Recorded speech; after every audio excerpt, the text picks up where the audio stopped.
Voici les réponses de l'exercice. Si vous avez fait tout juste, félicitations, vous pouvez passer au problème de niveau supérieur.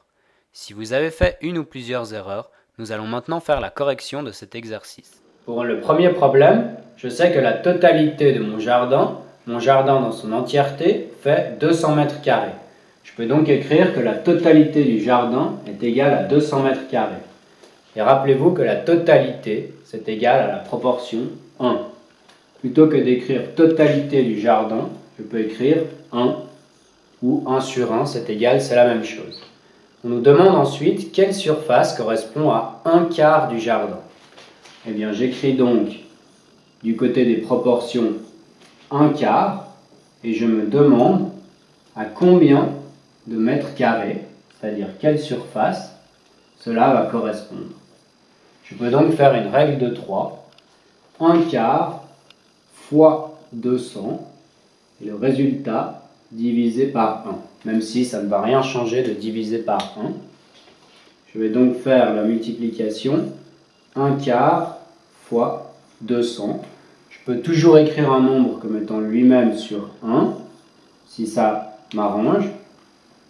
200 et 4 sont tous les deux divisibles par 4. Je vais pouvoir simplifier avant de multiplier, ce qui fait 1 sur 1 fois 200 divisé par 4 égale à 50 sur 1.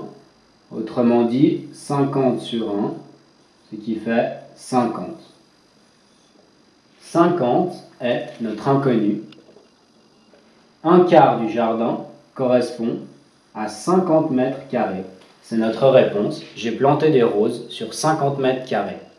Pour le deuxième problème, nous avons une situation où un avion de 320 places compte 1 quart de place libre. Et on nous demande combien de passagers il y a dans cet avion. Eh bien, on va devoir le faire en 2 étapes. D'abord, calculer combien de places libres il y a et soustraire le nombre de places libres au nombre de places totales afin de trouver le nombre de passagers. Donc, pour poser ma règle de 3, je sais que tout l'avion fait 320 places. Je note donc tout l'avion égale à 320 PL pour place.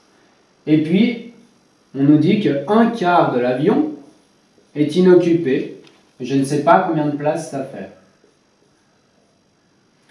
Eh bien, pour faire cette règle de 3, il me manque une valeur car j'ai 2 inconnus.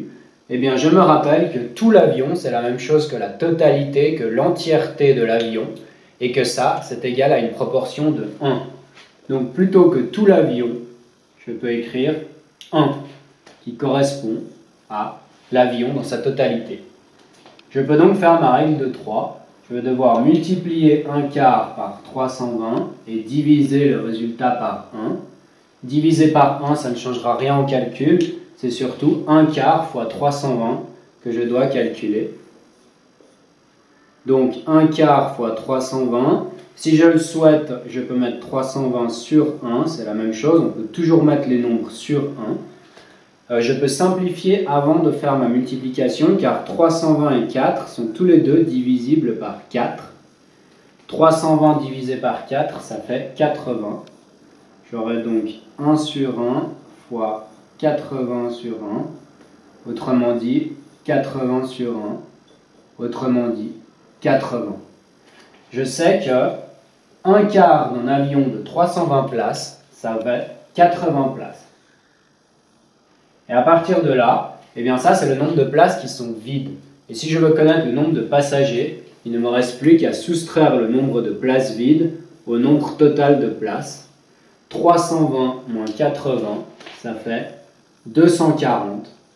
C'est notre résultat final. Il y a 240 places qui sont occupées dans cet avion. Pour le troisième, nous avons Stéphane qui a bu les 2/7 d'une bouteille de jus de fruits de 350 ml. Eh bien, la première équation que je peux noter quand je résous mon exercice, c'est que toute la bouteille est égale à 350 ml. Et on se souvient que la totalité de quelque chose, c'est égal à la proportion 1.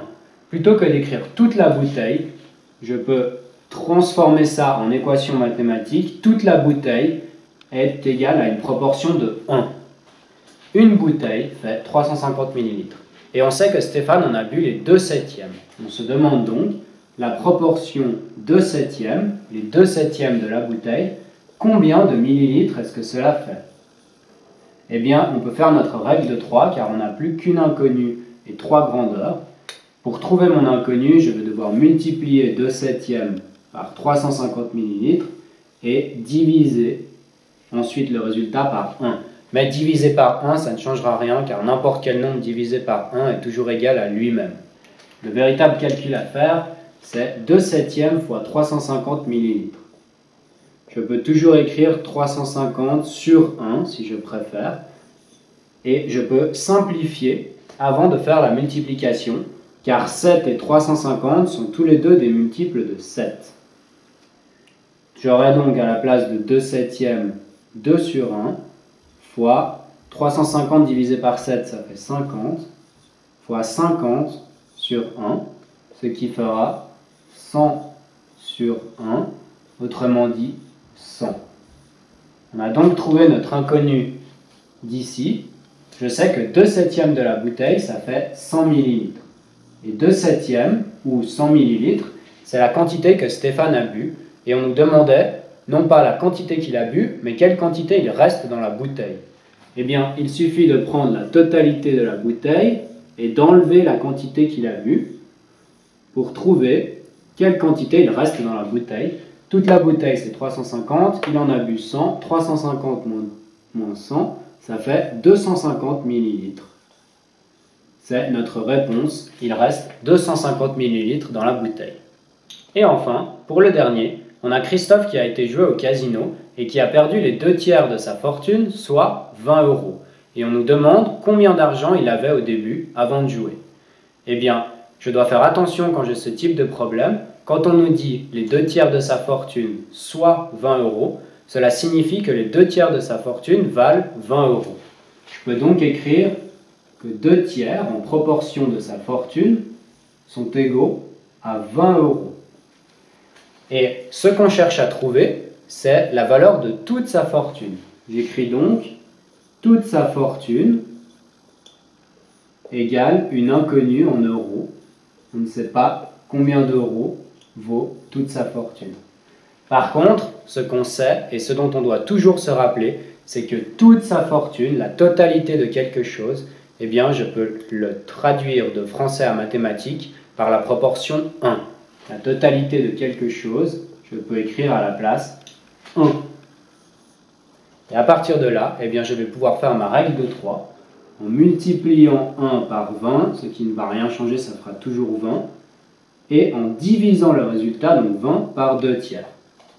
Donc 1 fois 20 égale à 20, comme on l'a dit, le véritable calcul c'est 20, que je peux toujours réécrire comme étant 20 sur 1 si je préfère, divisé par 2/3. Et pour faire une division de fraction, vous vous souvenez qu'il faut la transformer en une multiplication et qu'on a le droit de faire cela à condition d'inverser le numérateur et le dénominateur de la fraction qui divise. Donc j'aurai, au lieu de diviser par 2/3, fois 3/2. Et là, on peut faire une simplification avant de faire la multiplication. 20 et 2 sont tous les deux multiples de 2, ce qui fait pour la première fraction 10 sur 1 et pour la deuxième fois 3 sur 1, ce qui fait 30 sur 1, autrement dit 30. On a donc trouvé notre inconnu, 1 qui représente la totalité de la fortune est égal à 30 €. Quand Christophe est entré dans le casino, il avait pris 30 € pour jouer.